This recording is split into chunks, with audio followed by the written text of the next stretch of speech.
Nós hoje estamos recebendo o nosso querido amigo Walter Freire, que é da Associação Espírita Allan Kardec, e quero agradecer a sua participação, Walter, nesse Papo do Bem pela Rede Luz Espírita. E hoje nós vamos falar sobre a missão dos espíritos como educadores.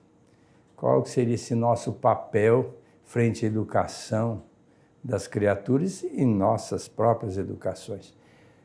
A palavra é sua, Walter. Obrigado, doutor Aguinaldo, pelo convite, por estar aqui pela primeira vez, representando essa doutrina tão maravilhosa, e de poder falar um pouco aqui sobre Allan Kardec, sobre as suas intenções, sobre todo esse projeto educacional que está no bojo da doutrina espírita. É uma grande alegria estar aqui com vocês. Isso faz parte da colocação do Cristo, conhecereis a verdade e ela vos fará livres? Com certeza. O Espiritismo ele é uma proposta educacional, mas ele traz essa proposta vindo já do cristianismo. O cristianismo é uma proposta de educação do espírito. O próprio Jesus deu sinais disso quando lhe recomendava, assim que ele efetuava a cura, para não tornar a pecar, não tornar a errar novamente. Ou seja, quando nós não aprendemos com o erro tende a se repetir novamente. E a educação tem esse papel de nos corrigir naquilo que ainda não nos sentimos preparados emocionalmente, ou da própria educação do espírito para resolver sem causar manchas, causar problemas, né, que compromete a nossa evolução espiritual. Walter, ainda tem religiões, credos, filosofias que não aceitam a reencarnação. A gente sabe que a criança, quando entra na escola, lá nos primórdios, na pré-infância, ali fazendo os primeiros anos letivos, e logicamente que ela vai terminar o ano quase sem ter aprendido nada diante da imensidão do mundo. Mas essa criança volta para o ano que vem e vai frequentar um outro ano, e assim ela vai se educando e vai se preparando para amanhã ou depois ser um profissional em qualquer área na sua expectativa. Como é que a gente pode explicar a evolução das criaturas sem o processo reencarnatório? A crença ela se desenvolve na medida que o espírito vai evoluindo, tá? Nós espíritos sabemos que o mais importante da vida não é se a gente crê ou não crê na vinda à Terra pela reencarnação. A proposta principal do espírita e do ser humano em si é a proposta do bem, tá? Muitas pessoas que acreditam na reencarnação não vão estar no lugar, digamos, no reino dos céus, tão bem quanto aquele que não acredita, porque a crença ela serve como um processo de evolução do espírito. E cada um está no seu tempo, né, de crença, de percepção da vida, né? Na reencarnação está descrito a proposta divina de reeducação, né? Allan Kardec, quando ele desenvolve a doutrina espírita, nas suas pesquisas, na organização das obras básicas, ele deixa ali nas entrelinhas que a Terra é uma grande escola. Cada dia de vida é como se fosse um dia de aula nessa escola. E quando nós não aprendemos, quando nós não evoluímos, nós temos que voltar novamente para continuar a tarefa da nossa autoeducação. Então, crer na reencarnação é muito importante, mas isso não é um papel fundamental para dar uma libertação para nós como espírito, tá? Nós precisamos, sobretudo, acreditar no amor. Sobretudo, acreditar no amor. Porque o amor ele é a base de todas as virtudes. Crer na reencarnação é uma virtude, tá? Mas muitas pessoas creem na reencarnação, mas não acreditam no amor, como prática, como processo de evolução do espírito. Bom, isso significa que nós todos reencarnamos para fazer o bem. Ninguém reencarna para fazer o mal. Não existe essa possibilidade. 860 do Livro dos Espíritos, né? Mas nesse filme que está passando agora, retratando a obra de André Luiz, Ao Nosso Lar e depois Os Mensageiros, E ali a gente vê o quão a gente tem de responsabilidade perante a vida, porque a gente faz um programa, e até mesmo como médium, para desenvolvê-lo aqui a benefício da doutrina, a benefício das pessoas, a benefício de si mesma. E a criatura chega aqui, se perde e acaba fazendo absurdidades. O que faltou para essa pessoa? É a ilusão do mundo, né? A Terra é o mundo que acomoda essa categoria de espíritos, né? Até onde Kardec, nas obras básicas, ele, sobretudo no Evangelho ali, ele coloca a evolução dos mundos, ele coloca um mundo feliz, que é o projeto de todo ser humano, né? É o nosso destino, o nosso grande desejo é ser feliz, como uma quarta categoria de mundo.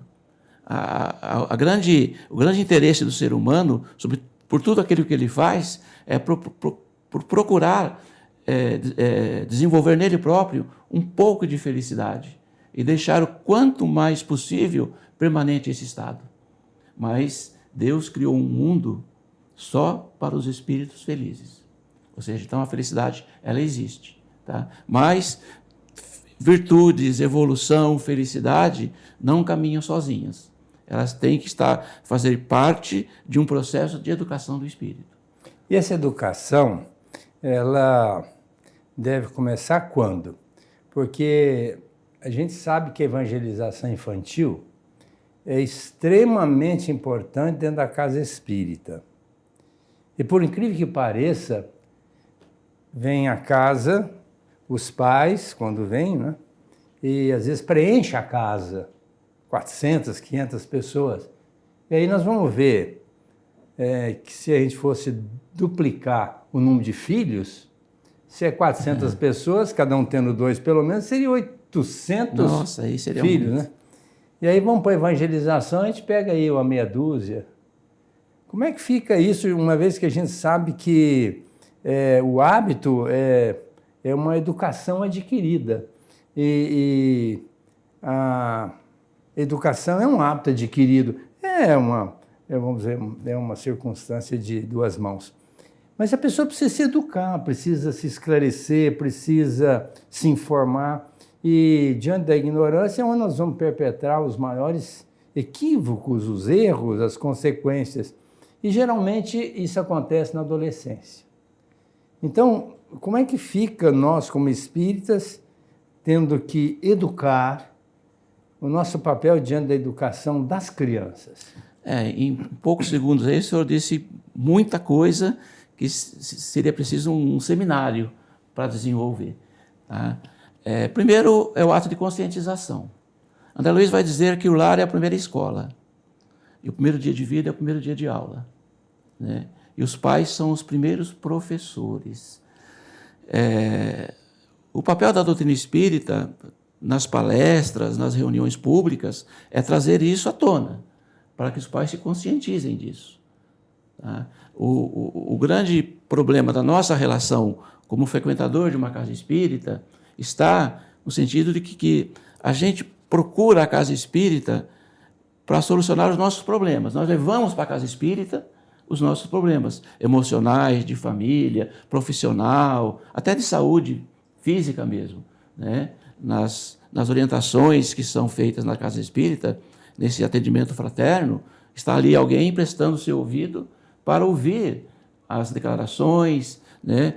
O desabafo dessas pessoas. Então, a casa espírita é um local onde abriga todos esses problemas existenciais. O nosso desafio é não só levar para a casa espírita os nossos problemas, mas levar para a nossa casa, para o nosso lar, a solução que ali nós encontramos. Então, às vezes, a gente não consegue fazer essa conexão com aquilo que nós aprendemos, com aquilo que nós praticamos. Por isso que o papel da doutrina espírita como educação tem essa função. Sobretudo nós espíritas, que temos o conhecimento da doutrina, das vidas passadas, das vidas futuras, das causas das nossas dores, alegrias, tá? Com tudo isso que nós aprendemos com a doutrina, se a gente não tomar cuidado e ficar atento a esse papel educacional e transformador da doutrina, nós corremos o risco, né, de ter que retornar para a Terra novamente pelo mesmo problema que nos trouxe agora. Humberto de Campos tem uma história muito interessante em que ele dizia que tinha um espírita que só ia à reunião mediúnica para contactar com o mentor amigo para receber informações de como deveria se conduzir no dia a dia diante da sua problemática. E era 1 hora de reunião, praticamente 50 minutos só de perguntas para resolver a problemática da família que participava daquela reunião mediúnica. E um dia esse senhor que frequentava essa reunião e só queria solução, questionou ao benfeitor o que ele deveria fazer com o problema que ele estava atravessando, mas não quis dizer qual é para não se expor, né? E aí o mentor disse para ele, olha, você deve continuar trabalhando no bem, se dedicando à sua reforma íntima, à sua transformação. E ele disse, não, mas eu queria que o senhor me orientasse em relação ao meu problema. Disse, não, mas continue trabalhando no bem, fazendo a sua reforma íntima, isso no final dá tudo certo. Mas ele insistiu tanto que o benfeitor resolveu ir embora e deixou encerrando a reunião, mas com a proposta de lhe fazer um esclarecimento. Quando ele dormiu, pegou esse partícipe da reunião e levou para o plano espiritual, aquele mentor amigo.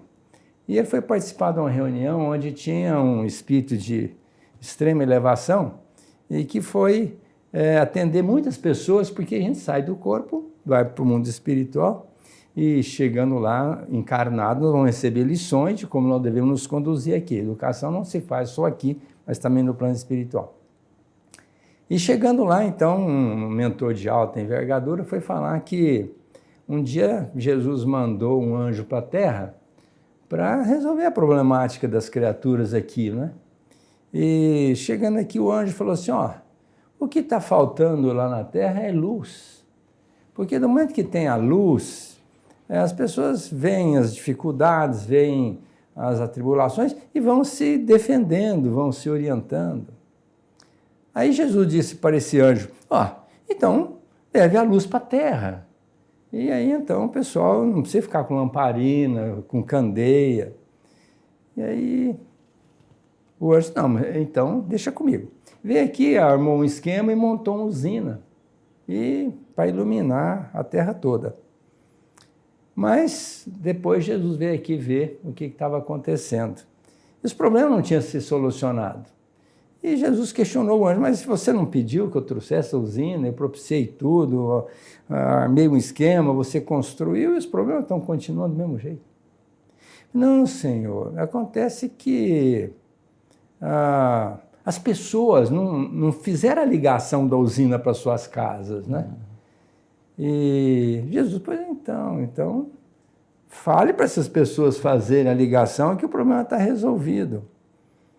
E aí encerrou a história e aquele senhor que está em busca de solução acordou em casa em forma de um sonho em que ele interpretava tudo às avessas, né? Aos contrários. Então chegou para a mulher e falou, você me dá o telefone daquele eletricista? Ele falou, por quê? Não, porque eu tive um sonho e que a gente tinha que ter cuidado dos fios. Eu acho que nosso mentor, aliás, estava lá presente e me disse que a gente devia cuidar dos fios. Nós pode dar um incêndio aqui em casa, então vamos ver se está tudo certinho, porque se estiver tudo certinho, então nós estamos atendendo a nossa parte e estamos evitando uma catástrofe aqui dentro de casa. Então é mais ou menos isso que acontece conosco. A lição é tão clara que a gente tem que ligar das fontes maiores para nossas vidas pessoais, à luz do entendimento, à luz do esclarecimento, à luz da educação. Só que chega aqui e a gente interpreta tudo errado, né?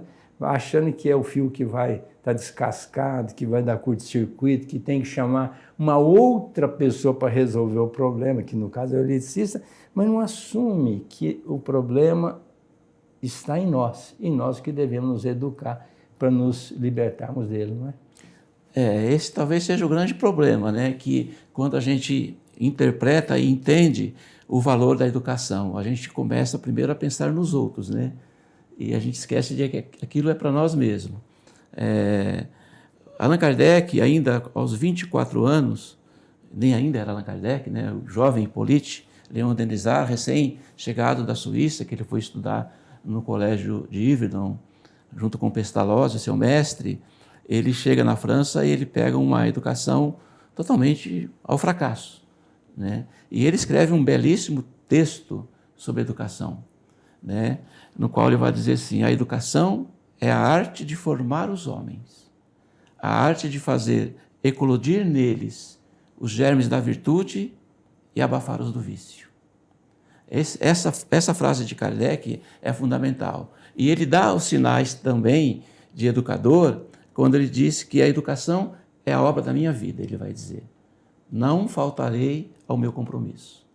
Então, essa ligação que temos de Kardec, que foi educador, que é um educador, né? Eu nunca gosto de falar do espírito sempre no seu passado, né? Ele é um educador, é um espírito educador. Continua sendo, tá? Nós somos aquilo que nós conseguimos construir enquanto espíritos eternos, né? A única coisa que a gente leva dessa vida é a vida que a gente leva, tá? E até recentemente eu estava conversando sobre o dinheiro, né? E um amigo falou assim, né, que o grande desafio do ser humano é ter a posse do dinheiro e dar bom uso. Então, nesse caso, o dinheiro não passa a ser o problema. O problema é o que eu estou fazendo com ele, com os meus atributos. É uma solução, né? É uma solução. Com a minha virtude também, com a minha inteligência, tá? Quanto que eu posso compartilhar? A inteligência, ela só faz sentido se ela for compartilhada. Se puder distribuir, se eu conseguir transformar o outro, né, naquilo que eu acredito como sendo verdade. Walter, eu ouvi do Elarrat uma colocação muito interessante em que ele, referindo-se ao livro Coração do Mundo, Pátria do Evangelho, ele diz o seguinte, que a doutrina espírita surgiu lá no Velho Mundo, na França, com a participação de outros médiuns de outros países, né? No caso a Inglaterra, na Alemanha, e aqueles países ali próximos, e eles mandavam as mensagens para Kardec, ele selecionava e via o que havia de melhor. Então a doutrina espírita surgiu lá, mas depois ela foi transladada aqui para o Brasil.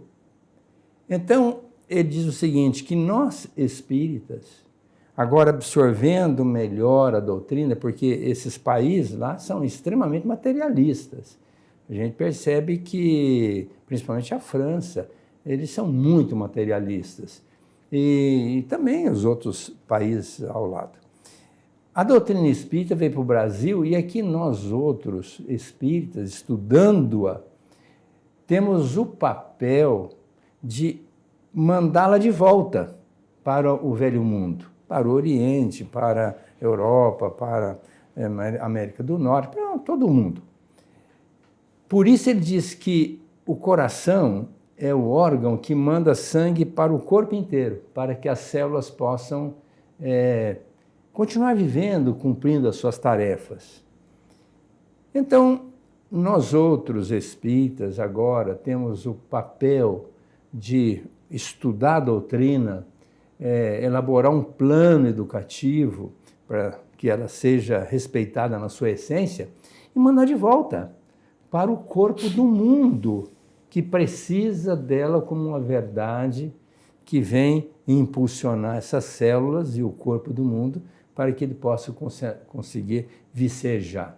Porque a verdade, segundo Jesus, é que nos liberta. E esse coração é que manda o sangue para o mundo. Então nós temos o papel como educadores de ser o coração a impulsionar o sangue para o mundo, ou seja, o conhecimento da doutrina para que ela volte à sua origem e possa modificar esse espírito materialista que existe lá, transformando na vivência do espiritualismo, ou seja, da imortalidade do espírito, da essência do espírito, na construção de um mundo melhor, na vivência do bem. Divaldo Franco vai dizer que a grandeza da doutrina espírita se revela pela realidade comportamental dos espíritas. Ou seja, o espiritismo somos nós, os espíritas. Porque se a gente for fazer uma análise aí, não precisa ser muito, muito profunda, não, Mas todo espírita, ele será sempre cobrado por uma atitude boa, mesmo por aqueles que são contra o espiritismo, que não acreditam no espiritismo. Tá? Ele vai esperar sempre de nós que nós doamos o que tem de melhor. Tá? Então, muitas pessoas são atraídas pelo espiritismo pela transformação de um parente, do marido, da esposa, do filho, tá? Que consegue enxergar o papel, não só doutrinário, mas o papel educacional da doutrina também, pela transformação. Muitos casais que são de religiões diferentes, tá? Um ou outro acaba se tornando espírita porque vê a transformação do seu cônjuge ou do seu familiar. Ou seja, palavra desperta, mas quem arrasta é o exemplo. O exemplo, sobretudo, é o exemplo. O senhor falou agora há pouco sobre a educação das crianças. É fundamental, né? No futuro, toda casa espírita será considerada uma escola do espírito. E a evangelização, o seu papel central. Perguntaram certa vez ao Chico sobre a importância da evangelização. Ele falou, a evangelização é tão importante que se não tiver espaço na casa espírita para estabelecer ou organizar uma aula de evangelização infanto-juvenil, é preferível que se desfaça uma sala mediúnica, porque é preferível educar o espírito enquanto na infância do que querer doutriná-lo depois na sala mediúnica. A grandeza do papel da evangelização Infanto-juvenil, né? Infanto-juvenil. Porque é o futuro, né? Futuro. Nós estamos ali plantando o futuro. Tem uma frase de Isabel Sinira que vai dizer o seguinte: a redenção da humanidade terá começo no caráter da criança, ou o sofrimento dos homens não terão fim. A Joana de Anjos também repete isso com muita propriedade. Ela diz que a construção da transformação planetária em cima de espíritos que virão de outras dimensões, que adentram aqui como crianças. Exato. Que já trazem uma bagagem, mas ela esclarece. Mas nós que estamos aqui precisamos nos transformar para contribuir no processo também educativo desses espíritos. Aí a gente até questiona, meu Deus, mas se são espíritos que vêm de uma alta esfera, não precisa da nossa participação, mas precisa, porque é ali que eles vão encontrar o respaldo para trabalhar numa casa espírita, para poder fazer um trabalho no bem. De qualquer forma, nós pais temos o nosso papel de conduzir os nossos filhos, quais sejam os seus aspectos evolutivos. Então, ela fala assim, é importante que os pais se preparem, que façam a sua autotransformação para ser esses pais desses espíritos que chegam com essa proposta educativa do mundo, né? Exato. E não só conduzir, como vivenciar também aquilo que se aprende, né? Porque a gente sabe, enquanto nossos filhos são crianças, fica acessível para nós levar à casa espírita, levar para a evangelização. Tá? E essa criança cresce naquele meio evangelizador, digamos assim, da casa espírita. Só que quando ele chega na adolescência ou na pré-adolescência, que começa a despertar o espírito eterno que ele está, o acordar do espírito, né? Começa ali na pré-adolescência, se não houver uma coerência entre aquilo que a criança aprendeu na casa espírita com o comportamento dos pais dentro de casa, o jovem desiste. Eu estava conversando ontem com meu filho, que hoje ele tem 40 anos, sobre educação. Ele está dizendo, meus amigos quase todos usam droga. Eu falei, por falta de educação, meu filho. Aí ele disse, não, pai, os pais educaram bem os filhos, coisa e tal, e foi começando a citar nomes. Eu falei, você sabe se eles frequentaram uma casa religiosa? Ah, mas precisa frequentar a casa religiosa para se educar? Eu falei, precisa, lógico, porque para a gente se educar precisa adquirir hábitos, e hábitos vêm através de vivências, de comportamentos. Então, eu disse para ele,